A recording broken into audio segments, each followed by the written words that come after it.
Hey there friends, Nibs again. Out here in the garage tonight, doing a little bit of goofing around, and I wanted to do a real quick kind of overview. Not really, this isn't my review on this guy, but this is kind of a first look at it actually working.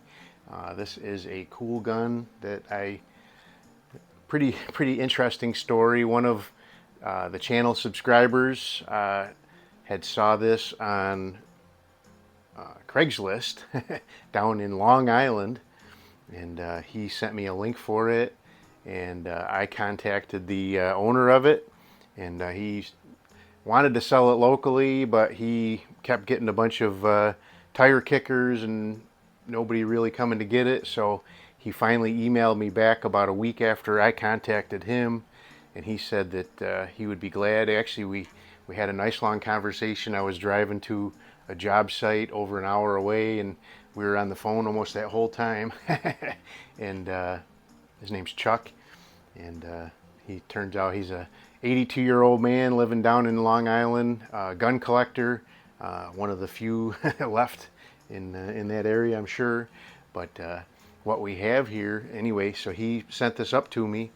It was in pretty tough shape, really was in pretty tough shape.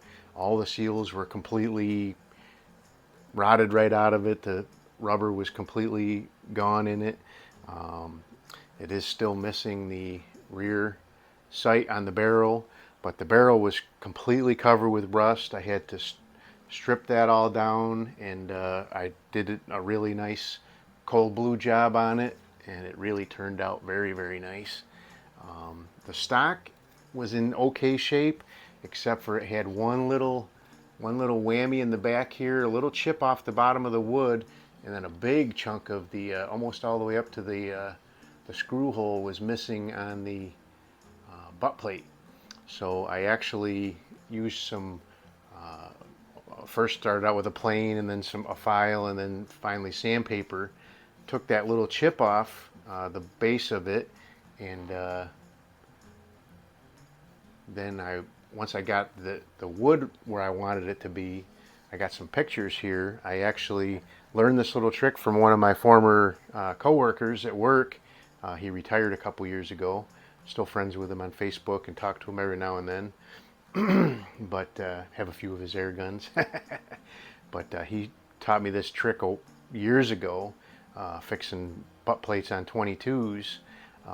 You actually take some clear epoxy, two-part epoxy, and you just file a pretty good amount of black graphite from a pencil into that epoxy before you mix it up, and then you put it on, and it really matches the plastic of the butt plates really well. But what you do is you actually put some painter's tape around on the stock, and I actually put some packaging tape down on the face of the stock here, and then trimmed it off, and then put the painter's tape around, and then you put your epoxy in there, and then let it set, peel your tape off, and do your sanding and smoothing and stuff, and it really turns out good. If you're not looking for it, you won't know that was ever broken.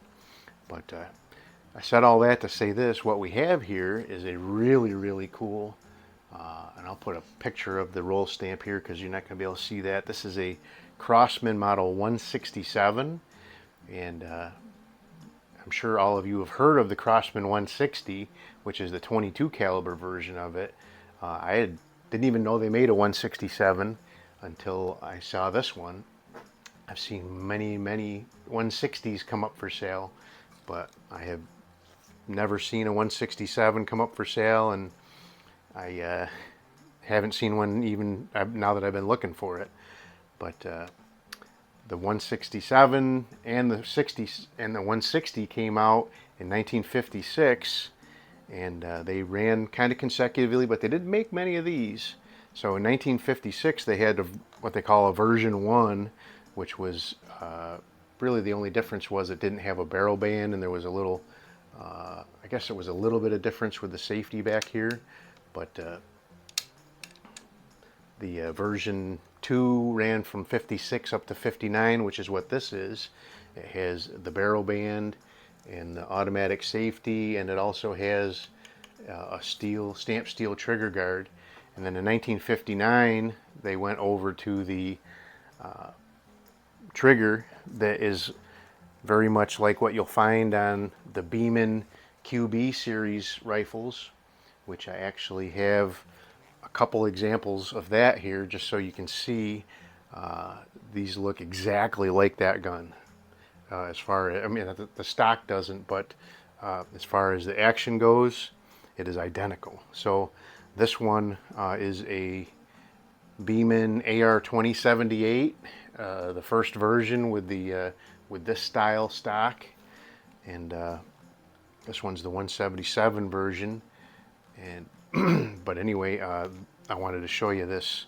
This is the style of safety and grip frame or trigger guard that came out in 1959, and then they ran all the way up through until, I don't know, in the 70s or early 80s when Crosman finally discontinued the 160. Beeman picked it up. Well, actually, Beeman didn't pick it up first.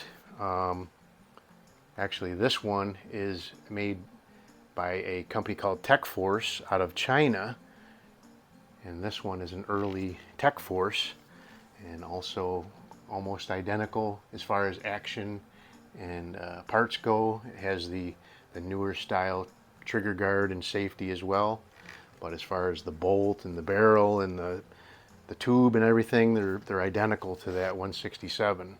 So they both take 2 CO2 cartridges. This one happens to be a 22. They came in 22 and 177.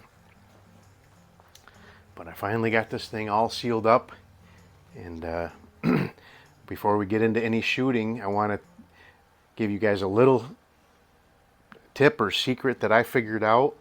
I had put this thing all together, put Henry's seal kit in here, thinking everything was going to be golden, and I put it in there, and it was still it wasn't as bad as it was. The old exhaust valve was really bad, but it was, you could hear it hissing very, very slowly.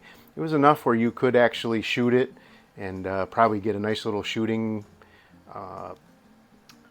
session out of a CO2 cartridge and not lose too many shots, but I really wanted it to be right.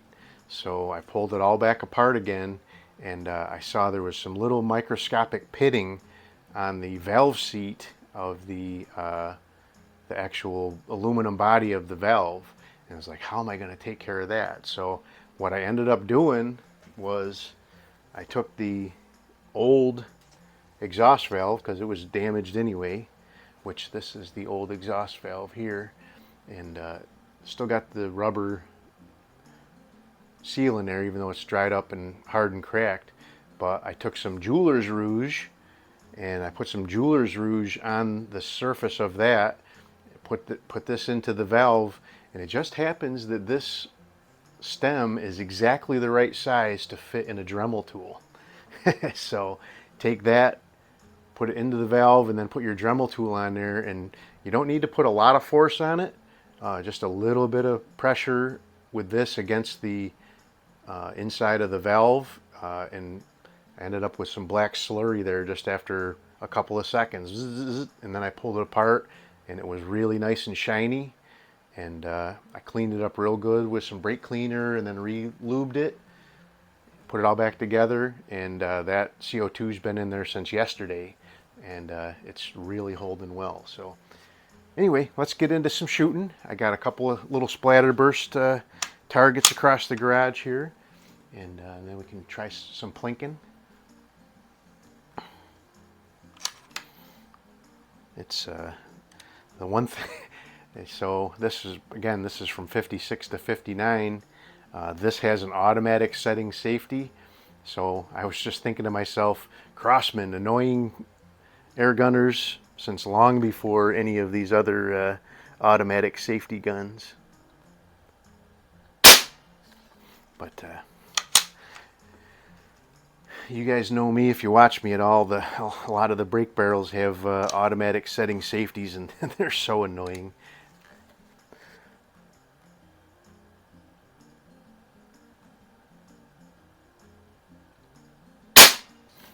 Same hole. It really does have some bark. Let's we'll do one more at that splatterburst, and then I'll go to a different one. Just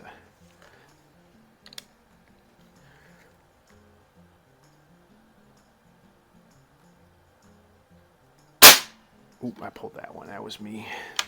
Let's do a couple more at another splatterburst, and then we'll do some plinking. So just like I think I've told you guys this before, if you watch my channel for any amount of time, one CO2 cartridge in here is more than enough for anything I'm going to do. I'll be out here shoot 30 or 40 shots, and then I want to put it away. I don't want to have 2 cartridges in there that I, you know, have to either leave it in there and risk damaging something or have to waste it. Oh, there you go. There's that safety getting me. But so if you and you can do it in either order you want. You can put a live one in first, and then put the second one in nose first, a dead one, CO2 cartridge, or you can put the dead one in first and pierce it with the live one will appear. I like to put the live one in first and let the valve piercing needle cut the CO2 open. Let's do one more on there. So pretty cool. So the youngest this could be is 1959.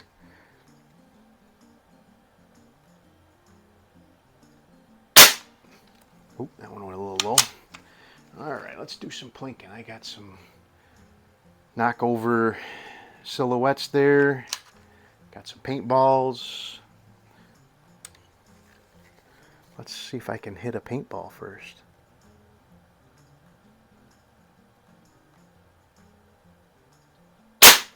Oh yeah. This is one accurate little gun for sure.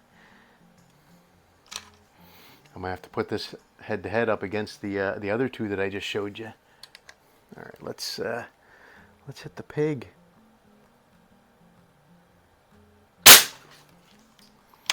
It's got some power too. It's pretty barky. It's pretty barky for out here in the garage, but it's not too bad. It's not like no toast without a suppressor on it barky. But all right, let's kill the ram. No problem there. So these are just Meisterkuggens. Love shooting these Meisterkuggens out here in the garage.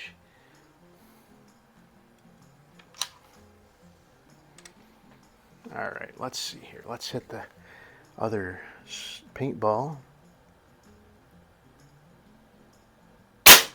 All right, I think I hit it. I at least knocked it off the...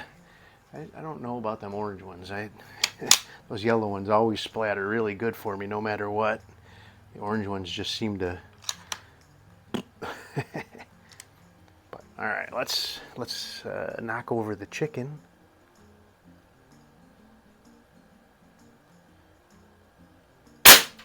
No problem. Okay, so this is a cock on close, really interesting arrangement. The later 160s they made be cock on open, similar to the 362s, I guess.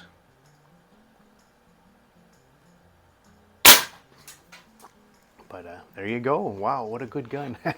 What a cool old piece of Crosman history. This will definitely be up here on the wall. I had to move some stuff around. If you notice, kind of expanding things around.